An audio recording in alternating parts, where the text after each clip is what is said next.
மக்கள் விரோத தாவேக அரசுக்கு எதிராக இந்த மாபெரும் கண்டன ஆர்ப்பாட்டத்தை இன்றைக்கு தஞ்சையிலே நடத்திட்டு இருக்கிறோம். இந்த ஆர்ப்பாட்டத்திற்கு கழகத்தினரும் தோழமை கட்சிகளும் விவசாயிகளும் மிகப்பெரிய அளவில் இந்த அரசுக்கு எதிராக திரண்டு வந்திருக்கிறீங்க. இந்த ஆர்ப்பாட்டத்தை ஒருங்கிணைச்ச நம்முடைய முதன்மை செயலாளர் நேரு அவர்களுக்கும் மாவட்ட செயலாளர் அண்ணன் திரு துரை சந்திரசேகர் அவர்களுக்கும் அனைத்து மாவட்ட கழக செயலாளர்களுக்கும் கழக விவசாய அணி விவசாய தொழிலாளர் அணி நிர்வாகிகளுக்கும் கழக உடன்பிறப்புகள் அத்தனை பேருக்கும் விவசாய பெருங்குடி மக்களுக்கும் முதல்ல என்னுடைய நன்றியை நான் தெரிவிச்சுக்கிறேன். இன்னைக்கு ஆடி 18. பொதுவாக இந்த ஆடி பெருக்கில் ஆறு முழுக்க தண்ணி நிறைந்து ஓடும்.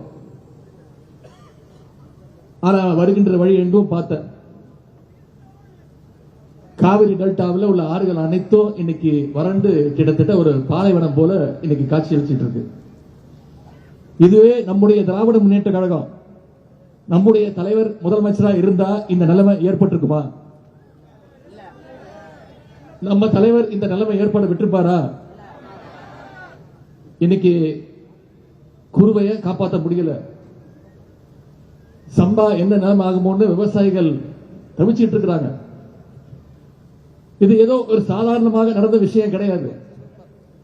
இன்னைக்கு இருக்கக்கூடிய ஒரு நிர்வாக திறனற்ற ஒரு டம்மி முதலமைச்சரால தான் இன்னைக்கு இந்த நிலைமை ஏற்பட்டிருக்கு. 2021 2025 வரைக்கும் அன்றைய முதலமைச்சரான நம்முடைய கழக தலைவர் அவர்கள் ஒவ்வொரு வருஷமும் சரியா ஜூன் 12ஆம் தேதி அன்னைக்கு மேட்டூர் அணையை தானே போய் திறந்து வச்சிருக்கிறார். இன்னும் சொல்ல போனா சில ஆண்டுகள்ல ஜூன் 12க்கு முன்பே மேட்டூர்ல இருந்து தண்ணியை திறந்து விட்டிருக்கிறார் நம்முடைய முதலமைச்சர் அவர்கள், நம்முடைய கழக தலைவர் அவர்கள். அப்போ ஆனா இந்த வருஷம் என்ன நிலைமை? ஜூன் மாசம் முடிஞ்சு போச்சு, ஜூலை மாசம் முடிஞ்சு போச்சு, இப்போ ஆகஸ்ட் மாசத்துல இருக்கோம், இன்னும் தண்ணி வரல. காவிரி மேலாண்மை வாரிய தீர்ப்புப்படி ஜூன் மாசத்துல 9.9 டிஎம்சி தண்ணீர், ஜூலை மாசத்துல 32 டிஎம்சி தண்ணீர் அப்படின்னு மொத்தம் 42 டிஎம்சி தண்ணீர் நமக்கு வந்திருக்கணும். ஆனா இன்னைக்கு ஒரு சொட்டு தண்ணீர் கூட வரல. ஆனா இதை பத்தி இன்னைக்கு இருக்கக்கூடிய முதலமைச்சர் வாயை திறந்து பேசுறாரா? பேச மாட்டேங்கிறார். அவருக்கு இருக்கக்கூடிய ஒரே கவலை என்ன? திமுக மேல என்ன பொய் வழக்கு போடலாம், என்ன பொய் கேஸ் போடலாம்.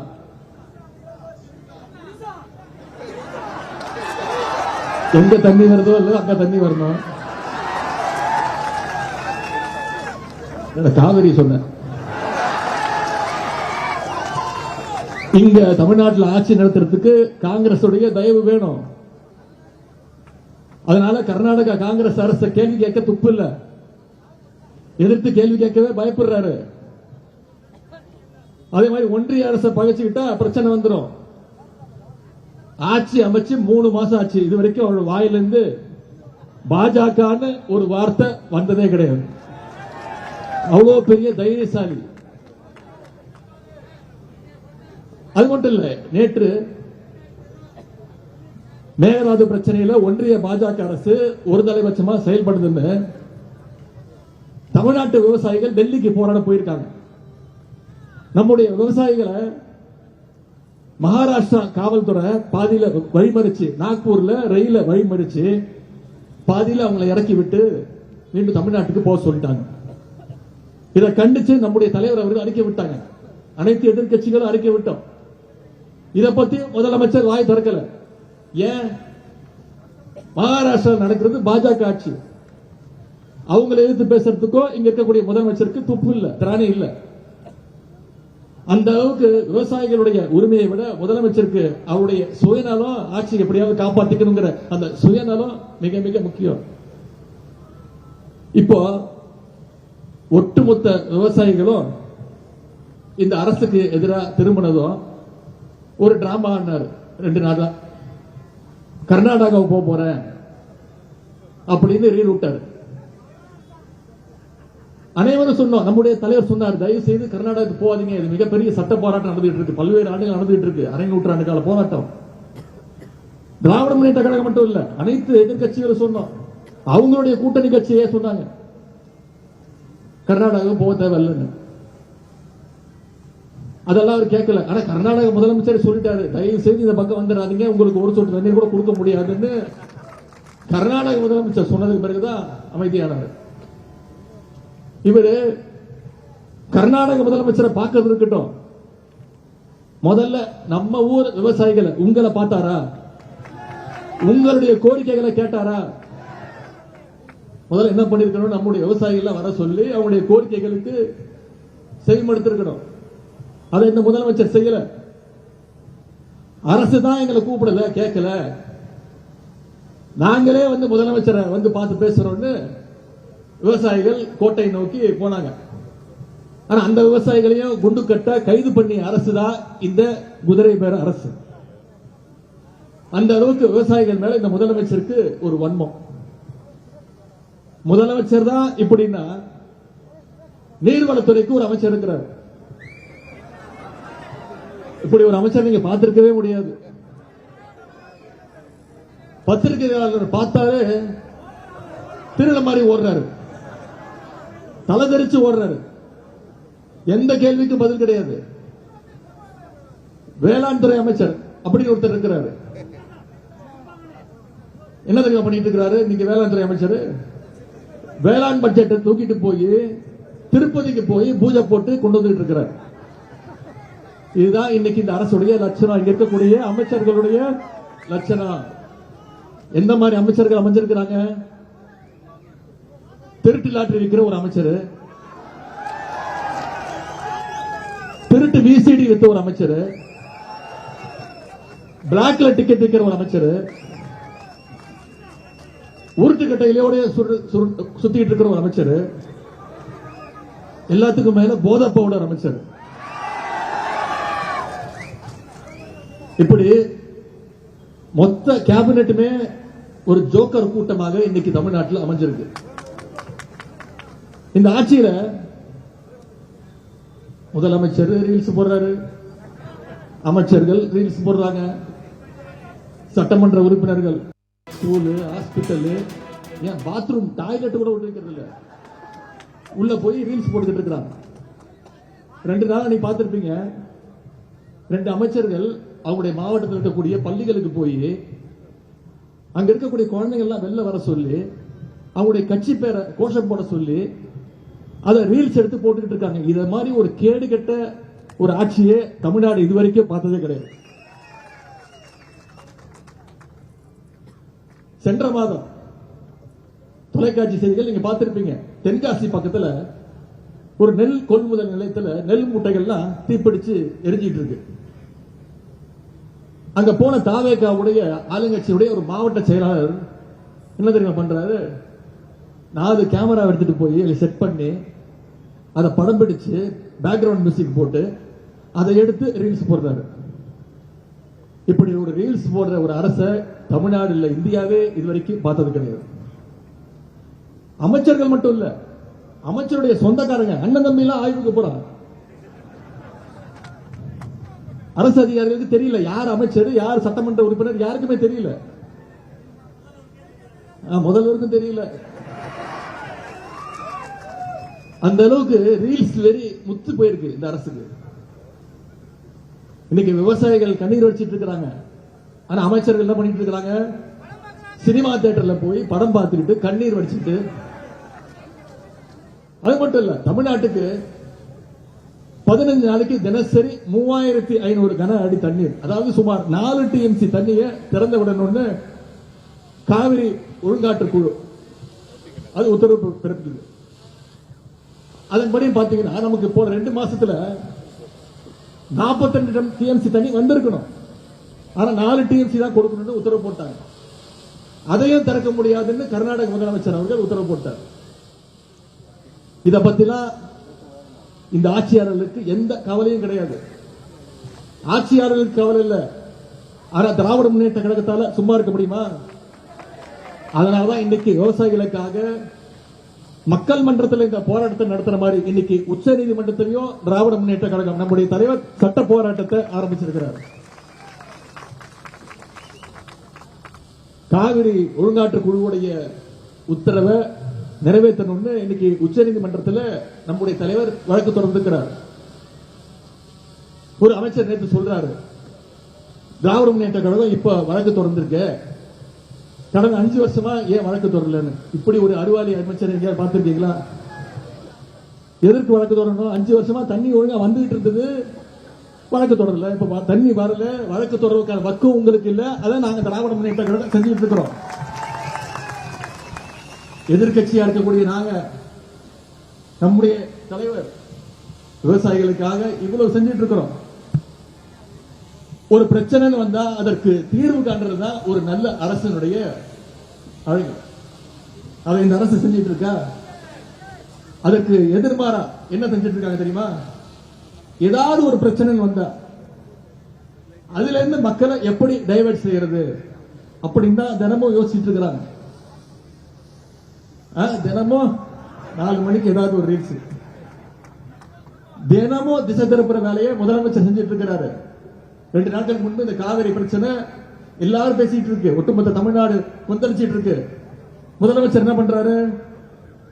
நம்ம தலைவர் ஆட்சியில நாம கட்ட 101 அடி மெட்ரோ ரயில் பாலத்தை இவர் போய்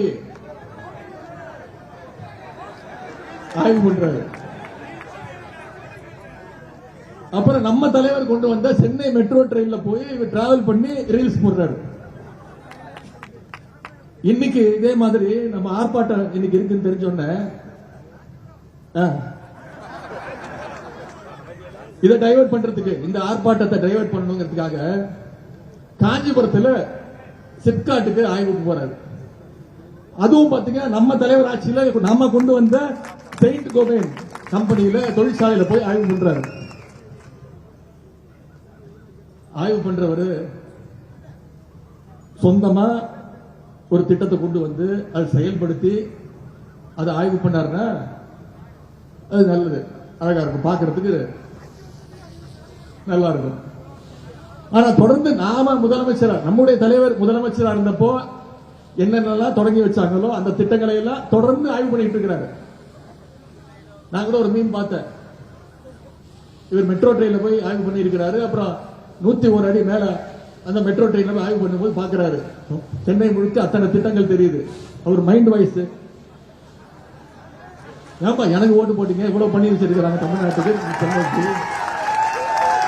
அப்படின்னு ஒரு மீன் பார்த்தேன். இன்னும் முதலமைச்சருக்கு புரியுற மாதிரி சொல்லணும்னா, ஊரா வீட்டு நெய்ல அவர் வீட்டுக்கு இன்னைக்கு ஸ்வீட் செஞ்சிட்டு இருக்கிறார். அவர் பாஷையில் சொன்னது அவருக்கு புரியும், அவர் பாஷை என்னன்னு உங்களுக்கு புரியும். டேஷ் முதலமைச்சர் இன்னைக்கு இந்தியா முழுக்க பேசுது. இப்படி ஒரு முதலமைச்சர் நாங்க பார்த்ததே இல்லப்பா.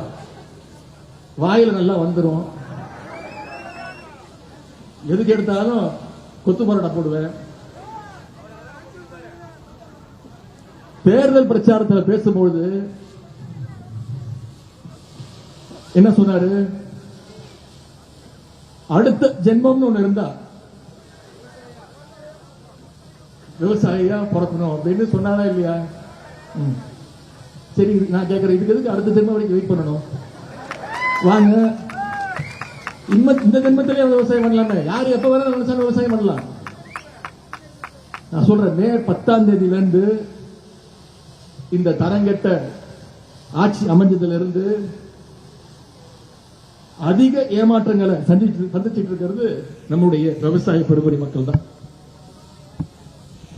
தேர்தல் வாக்குறுதிகள் இன்னும் வேற என்ன சொன்னாரு? என்னென்ன வாக்குறுதிகள் கொடுத்தாரு? 5 ஏக்கருக்கும் குறைவா நிலம் வச்சிருக்க எல்லா விவசாயிகளுக்கும் முழுமையா பயிர்க்கடன் தள்ளுபடின்னு சொன்னாரா இல்லையா? ஆனா ஆட்சிக்கு வந்தோன்னு என்ன சொன்னாரு? 50,000 ரூபாய்க்குள்ள கடன் வாங்கி இருந்தா மட்டும்தான் பயிர்க்கடன் தள்ளுபடின்னு சொன்னார். உடனே நம்முடைய தலைவர் அவர்கள் எதிர்ப்பு தெரிவிச்சார். அனைத்து விவசாய சங்கங்களும் எதிர்ப்பு தெரிவிச்சது. உடனே மாத்தினாங்க. 50,000 75,000 ரூபாய் அப்படின்னு மாத்தினாங்க. ஆனா இப்போ என்ன நடந்துட்டு இருக்கு தெரியுமா? வெறும் 35,000 ரூபாய் மேல யாருக்கும் கடன் தள்ளுபடி இல்லை அப்படின்னு அறிவிச்சிருக்கிறாங்க. வாக்குறுதியில சொன்னது ஒண்ணு, அறிவிப்புல சொன்னது வேற ஒண்ணு, ஆனா செயல்படுத்துறது இன்னொன்னு. இப்படி வாக்குறுதிகள் எதையுமே நிறைவேற்ற முடியாம வாயில வட சொல்ற ஆட்சி தான் இன்று அமைஞ்சிருக்கக்கூடிய இந்த தாவேகாவுடைய அரசு.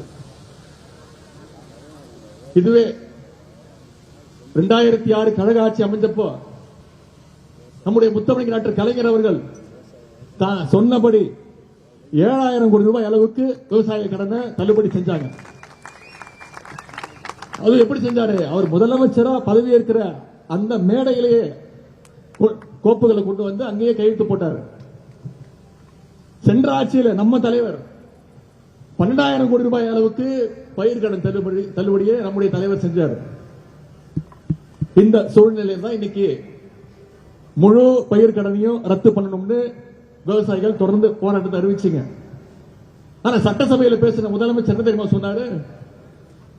திமுகவுடைய தூண்டுதலால இன்னைக்கு விவசாயிகள் போராட்டத்தில் இறங்கியிருக்காங்கன்னு உங்களுடைய போராட்டத்தை கொச்சப்படுத்தினவர் இன்றைய முதலமைச்சர் அவர்கள்.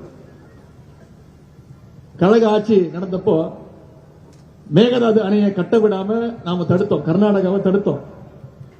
ஆனா இன்னைக்கு தமிழ்நாட்டில் ஒரு மிக பலவீனமான ஒரு ஆட்சி அமைஞ்சிருக்கு. இந்த வாய்ப்பை எப்படியாவது பயன்படுத்தி மேகதாதுல அணை கட்டலாம்னு இன்னைக்கு கர்நாடக அரசு முழு முயற்சியில் இறங்கி இருக்கிறாங்க. இந்த அரசு மேகதாது அணை கூடாதுன்னு சட்டப்பேரவையில் ஒரு தீர்மானம் அறிவிச்சாங்க. அப்போ அதை ஆதரிச்சு நான் பேசினேன். மேகதாது பிரச்சனை மிக மிக முக்கியமான ஒரு பிரச்சனை. இது கட்சிகள் கடந்து அனைவரும் ஒற்றுமையோடு இருக்க வேண்டிய பிரச்சனை. இந்த அரசு உடனடியாக அனைத்து கட்சி கூட்டத்தை கூட்டணும்.